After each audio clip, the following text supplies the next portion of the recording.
ప్రధానమంత్రి గారు బీహార్ నుంచి మాట్లాడుతూ చాలా స్పష్టంగా ఒక మెసేజ్ భారతదేశానికే కాదు యావత్ ప్రపంచం కూడా ఇవ్వడం జరుగుతుంది. నేను కూడా వన్స్ ఫర్ ఆల్ ఈ టెర్రరిజం ఇట్లాంటి ఇన్సిడెంట్స్ అయితే పహల్గాంలో అయిందో ఇటువంటివి వన్స్ ఫర్ ఆల్ ఖతమైతాయని భావిస్తున్నాను. అటువంటి ప్రక్రియనే మోదీ గారు చేపడతారని కూడా ప్రతి భారతీయుడు భావిస్తా ఉన్నాడు. ఆయన చెప్పిన విధానం కూడా ఆ రకంగానే ఉంది.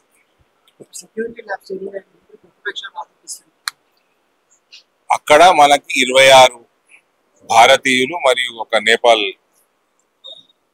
సంబంధించిన వ్యక్తి అతి దారుణంగా టెర్రరిస్టులు చంపారు.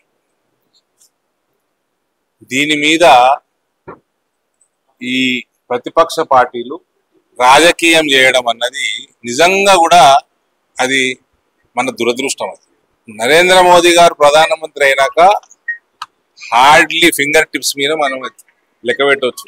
వెరీ రేర్లీ మనకి ఇటువంటి ఇన్సిడెంట్స్ అయినాయి.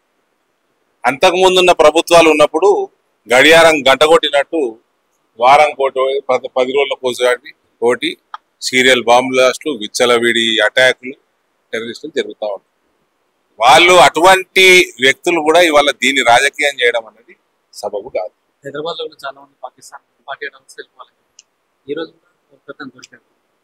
దొరికేందుకు వెళ్ళిపోతలేరు. వాళ్ళు ప్రభుత్వం చేసుకొని చర్య తీసుకొని వాళ్ళని పంపించేయాలి, సగనంపాలి. ఇప్పుడు మహారాష్ట్రలో ముఖ్యమంత్రి గారు సోషల్ మీడియా ద్వారా అపీల్ చేసుకుంటూ ఐడెంటిఫై చేసుకుంటూ అందరిని పంపిస్తున్నాడు. ఇక్కడ వాళ్ళు కూడా పంపాలి.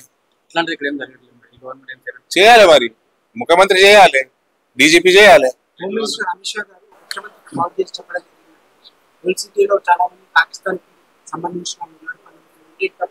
మరి అదే చెప్తున్నా, పంపించాలి.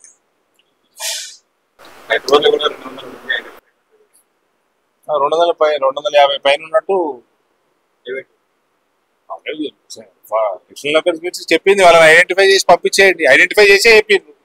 మీరు పట్టుకొని పంపించేసే ప్రక్రియ చేయండి. అది కూడా చాలా కాకపోతే